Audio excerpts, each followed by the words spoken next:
Hello साथियों, एक बार फिर आप सबका मेरे YouTube channel SW Imran Ansari पे स्वागत है।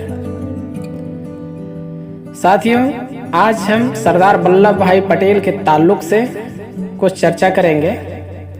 बात उन दिनों की है जब भारत और पाकिस्तान सिर्फ भारत के नाम से ही जाना जाता था। उस समय बंटवारा नहीं हुआ था। सरदार वल्लभ भाई पटेल कहते हैं कि हमने हिंदुस्तान के टुकड़े किए जाना कबूल कर लिया। कई लोग कहते हैं कि हमने ऐसा क्यों किया और यह गलती थी। मैं अभी तक नहीं मानता कि हमने कोई गलती की। साथ ही यह भी मानता हूँ कि अगर हमने हिंदुस्तान के टुकड़े मंजूर नहीं किए होते तो आज जो हालात हैं उससे भी बहुत बुरी हालत होने वाली थी। तब हिंदुस्तान के दो टुकड़े नहीं बल्कि अनेक टुकड़े हो जाने वाले थे। मैं आपको यह बात की गहराई में नहीं ले जाना चाहता हूँ, लेकिन यह बात मैं अनुभव के आधार पर बताना चाहता हूँ। मेरे सामने वह सारी तस्वीर है कि हम किस तरह एक साल सरकार चला पाए थे, और अगर हमने यह चीज कबूल न की होती तो क्या होता। लेकिन वे सारी बातें मैं आपको बताऊंगा तो बहुत वक्त लग जाएगा। आगे सरदार वल्लभ भाई पटेल कहते हैं कि आप इतना भरोसा रखें कि मैंने और मेरे भाई पंडित नेहरू ने यह कबूल किया कि अच्छा ठीक है, अगर बंटवारा जरूरी है और इसके बिना मुसलमान नहीं मानते तो हम इसके लिए भी तैयार हैं, जब तक हम परदेशियों को न हटा दें, विदेशी हुकूमत न हटा दें, यानी ब्रिटिशर्स को न हटा दें। जब तक रोजाना ऐसी हालात होती जाती थी, हमें साफ तौर से दिखाई दिया कि हिंदुस्तान का भविष्य नहीं रहेगा और परिस्थिति काबू से बाहर चली जाएगी। इसलिए हमने सोचा कि अभी दो टुकड़े करने से काम ठीक हो जाता है तो वैसा ही कर लो। हमने मान लिया कि ठीक है, अगर अपना भाई शांत हो जाता है, यानी अलग घर लेकर अपना भाई शांत हो जाता है और अपना घर संभाल लेता है तो हम अपना घर संभाल लेंगे। लेकिन हमने यह बात इसी उम्मीद से मानी थी कि हम शांति से अपना काम करेंगे। उसमें हमारी गलती हुई।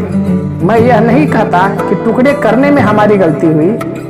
गलती इसमें हुई कि टुकड़े करने के बाद हमने वह काम किया जो नहीं करना था। आजादी के बाद दुनिया में हमारी इज्जत बढ़ी थी और 15 अगस्त के बाद दुनिया में हमारी एक जगह बन गई थी। हम उससे बहुत नीचे गिर गए। दूसरे देशों के लोग यह शक करने लगे कि हम लोग हुकूमत करने के लायक भी हैं या नहीं।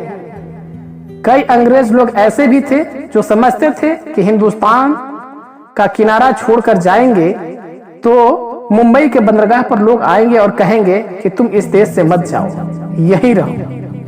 वे मानते थे कि हम अपना राज नहीं चला सकेंगे। अब वहां तक तो हम नहीं गिरे और हमने एक तरह से तो हिंदुस्तान को ठीक कर लिया। जब बंगाल अलग हुआ तो बंगाल में गांधी जी बैठे थे, इसलिए उन्होंने वहां की हालात को संभाल लिया। उम्मीद से भी कहीं अच्छी तरह संभाला। उससे दुनिया पर बहुत असर पड़ा, हम पर भी असर पड़ा, मुल्क पर भी असर पड़ा। लेकिन पंजाब में जो हुआ वो बहुत ही बुरा हुआ। पंजाब और उत्तर पश्चिम के सरहदी प्रांत से जो अत्याचार हुआ उसे बयान करने में दिल फटा आता है। पंजाब तो हिंदुस्तान का सिर है। इस तरह जख्मी देश को उठाने के लिए हम सब ने बहुत कोशिश की। बाकी हिंदुस्तान को हमने संगठित कर लिया। वह होश में आ गया और सावधान हो गया।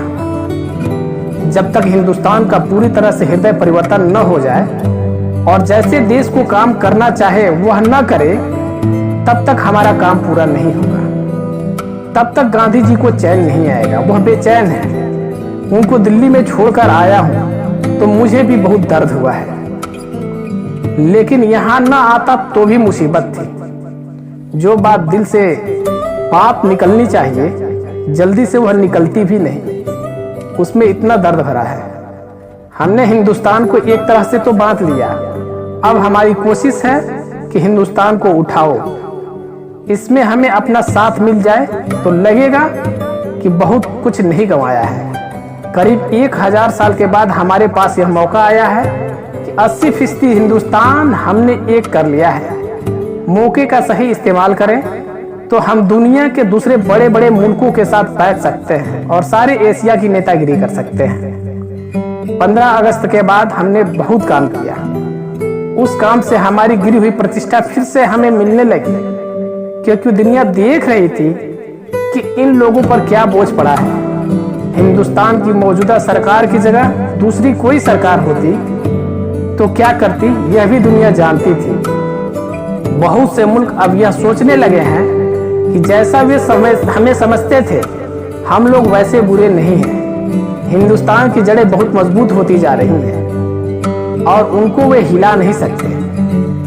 4 महीने में 2 प्रांतों के टुकड़े किए और कई प्रांतों में जनमत लिया। असम में से एक टुकड़ा निकाल लेने का हौसला भी कर लिया गया।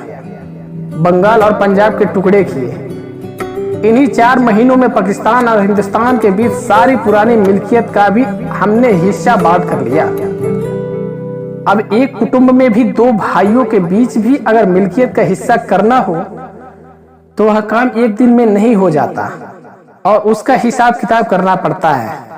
उसके जायदाद का माप निकालना पड़ता है। कभी पंचों की भी जरूरत पड़ती है, कभी झगड़ा भी होता है। यह सब निपटाने में वक्त लगता है। तो हिंदुस्तान की मिल्कियत का, जमीन जायदाद का, जितनी हमारी दौलत थी, जितना हमारा कैश था, जितनी लोगों की सिक्योरिटीज थी, सबका हिसाब करना था। इन सब चीजों का हमने फैसला किया और आपस में बांट लिया। इस काम में हमने किसी पंच को नहीं बुलाया। पिछले 4 महीनों में हमने न केवल यह सब किया, बल्कि उसके साथ साथ लाखों आदमी पंजाब में एक तरफ से दूसरी तरफ गए और दूसरी तरफ से इस तरफ ले आए गए। अभी तक यह काम पूरा नहीं हो पाया, लेकिन करीब करीब पूरा कर लिया है। समय आया है कि इस काम में जो मुसीबत आई थी, आपको उसके बारे में बताऊं। एक लंबा सा 60 मील का लंबा पैदल चलता जुलूस एक तरफ से दूसरी तरफ के लिए चला, तो दूसरा उस तरफ से इस तरफ के लिए। 10-10 लाख आदमी एक साथ, जिनमें लाखों बच्चे और औरतें थीं, एक तरफ से दूसरी तरफ गए या आए। जो जिंदा थे वे गाड़ी, बैल, भैंस सभी कुछ लेकर चलते चलते निकले। साथ में थोड़ी सी पुलिस या थोड़ी सी फौज ही होती थी।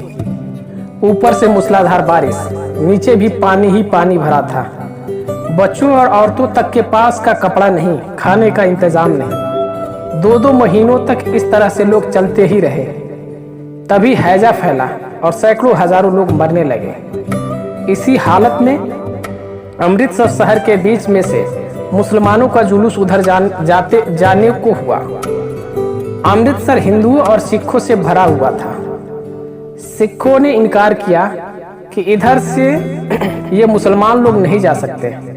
वह 60 मील का लंबा जुलूस अब वहीं पड़ा था। इधर इन लोगों ने जीत पकड़ी कि नहीं जाने देंगे। उधर दूसरी तरफ हमारे जुलूसों को भी रोक लिया गया। लोग गुस्से में भरे हुए थे। अपने मकान जले हैं, बीवी बच्चे कत्ल हो गए हैं, खाने पीने की भी कोई चीज नहीं बची। आंखें लाल है और तलवार लेकर निकल आए कि नहीं जाने देंगे। तब फौज से भी यह काम नहीं होता। फौज आखिर बंदूक चलाकर कितने हिंदुओं को मारे, कितने सिखों को मारे। तब मैं अमृतसर गया, सिख लीडरों को बुलाया और बातचीत की। मैंने कहा, यह क्या कर रहे हो आप 10 लाख मुसलमानों को इधर रोक लेंगे, 10 लाख हिंदू और सिख वहां रुके पड़े हैं। इन अभागों के ऊपर पानी बरस रहा है, नीचे भी सब पानी है, कपड़े भीगे हैं, नींद नहीं है, खाना नहीं है और हैजा शुरू हो गया है। इस तरह जुलूस को रोककर क्या फायदा। मैंने अनुरोध किया कि मेरी बात मान लो। अगर हमें लड़ना ही है तो दुनिया के लोग भी देखें कि यह लड़ने वाले बहादुर लोग हैं। आपकी तलवार कमजोरों पर चलेगी तो उससे क्या फायदा होगा। पटियाला महाराज ने भी मेरा साथ दिया। सिख नेता मान गए।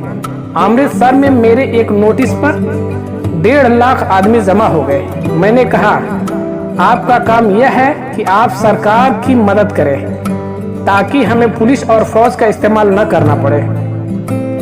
आप वॉलंटियर बनकर मुसलमानों को इधर से निकल जाने दें और उधर जो हमारे हिंदू और सिख भाई पड़े हैं उनको उधर लाने में मदद दें। 50 लाख आदमी हमें वहां से इधर लाने हैं, 40 लाख आपको इधर से वहां भेजने हैं। वहां कई आरएसएस वाले लोग थे, मैंने उन्हें भी समझाया। मुझे खुशी हुई कि बाद में हमारे सिखों और हिंदू भाइयों ने बहुत अच्छी तरह से काम किया। ये थी सरदार वल्लभ भाई पटेल के ताल्लुक से कुछ महत्वपूर्ण बातें जो उन्होंने अपनी जुबान से ही और अपनी ही लेखनी से भारत की एकता का निर्माण पुस्तक में लिखा है।